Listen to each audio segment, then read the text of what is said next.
Hey gang, hope you're all doing well and hanging in there with the social distancing. I'm doing the same thing, all in the same boat. Yeah, getting along so far. Anyway, I thought I'd give you something to do if you have a guitar and you're looking for something to do with your hands today. What could be better if you're a fan of the blues, if you're a fan of rock, than Jimi or Stevie or both? So I was playing around with a Crosstown Traffic sort of vibe backing track and playing some Hendrix, and I thought I'd add some Stevie Ray Vaughan. I'll tell you right now, I'm going to do it note for note, and I'll put up here where I start it. You're going to get the tab, you'll have the backing track as well. But if you want to skip to the time there, that's fine if you just want the lick. I'm going to talk a little bit about the genesis of the lick, I put it that way, how I got the lick started. And if you're not interested in that, again, just look at the time there and go ahead and do that. If you are interested, let me tell you. So I'm playing around with this Crosstown Traffic vibe thing in C, so kind of like this. Oh, I'm sorry, kind of like this maybe.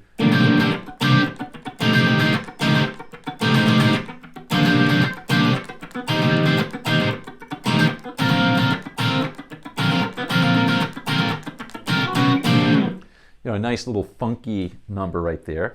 And I thought, oh, I'll just do a kind of a funkier sort of Hendrix lick.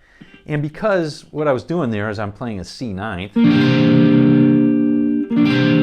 an F9, I'm just using the top 4 strings on this. And then at the end it just goes to a B flat ninth and then climbs back into that. And I thought, why not put a funky lick on there? And because these are all ninth chords, I'll use a ninth. Hendrix often used the ninth. And I came up with this. I thought that wasn't too bad. I liked it.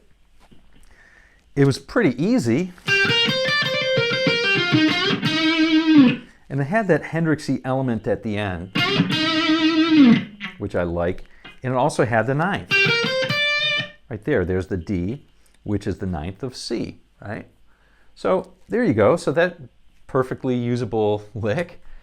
And then I thought, well, what if I channeled Stevie a little bit? And the first lick that came to mind, the quintessential Stevie Ray Vaughan lick, is something in a totally different context. It's his lick from the opening of Texas Flood. It goes something like this.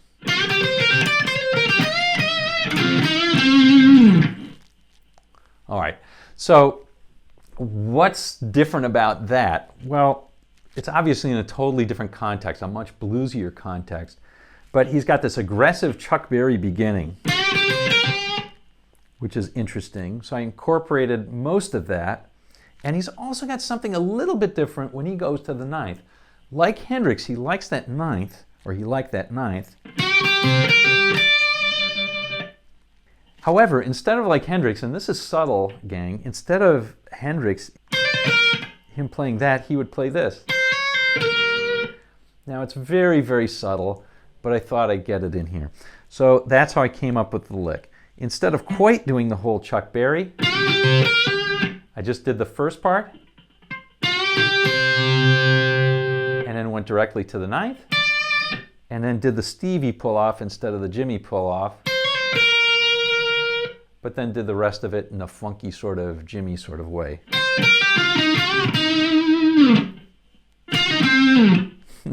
And that's it. So that's how I did the lick, combining kind of both the two. Stevie played great funky blues as well, no doubt about it. I just thought, yeah, kind of a cool combination. Hope you enjoy. All right, here's the note for note. All right, gang, as promised, here we go. Here's the note for note. Tab and backing track in the description below. Have fun with that. Let's go over it nice and slowly. We're going to start out with the 3rd string, 10th fret, going to bend that up a whole step, and we're playing out of the standard blues box position in C that we all know and love. Here we go.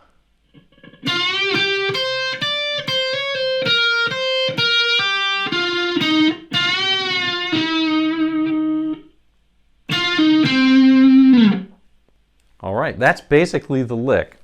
At the end, I do this.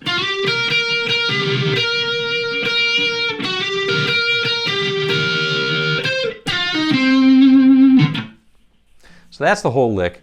We'll go the whole thing. So we're going to start out. Let's do the first part.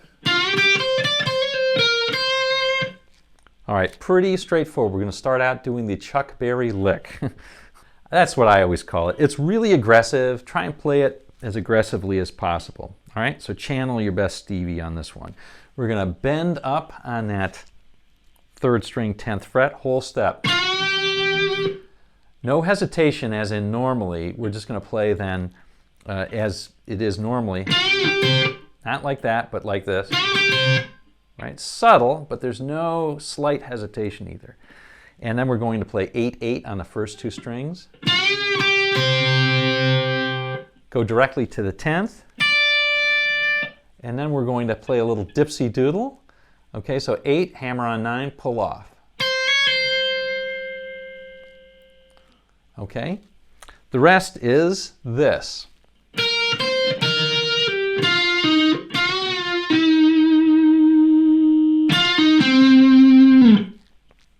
Okay, so once we've done this little hammer on and pull off, we're going to land on the 11th on string 2, come back up to the 8th on string 1, down to the 8th on string 2, and then go to string 3, play 10, 9, and then we'll do this little Hendrix thing, but just more subtly. So I'm going to bend that up on the 10th, as close to a step as I can get, but if it's like 3/4, that's fine too. Bring it back, and then pull off to the 8th and give it lots of vibrato. And then just trail it off by playing this. I can't remember whether I gave it 2 strokes or just once. 2 is kind of funky. But that's just a little hammer on and pull off on a 10 to 8, 10 to 8, ending on the 10 on the 4th string, which is a C. Great to end a C lick on a C. All right? That's it. Now, over the B flat, all I'm doing is on the 3rd string, sliding up from 10 to 12, and then playing this B on the 2nd string, 11th fret. That's more like even sort of ZZ Top on that one.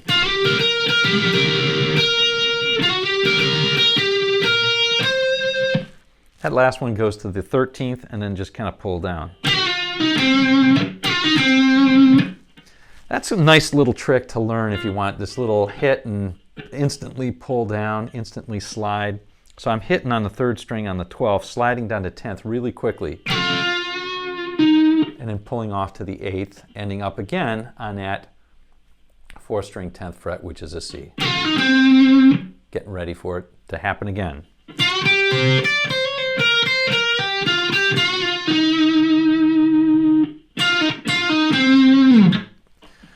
Okay, gang, well, there you have it, a little Stevie, a little Jimi, hopefully giving you something to do with your hands and the guitar during our social distancing. Hang in there, brothers and sisters. It's all going to be okay. It really will be. All right, we'll see you on down the road.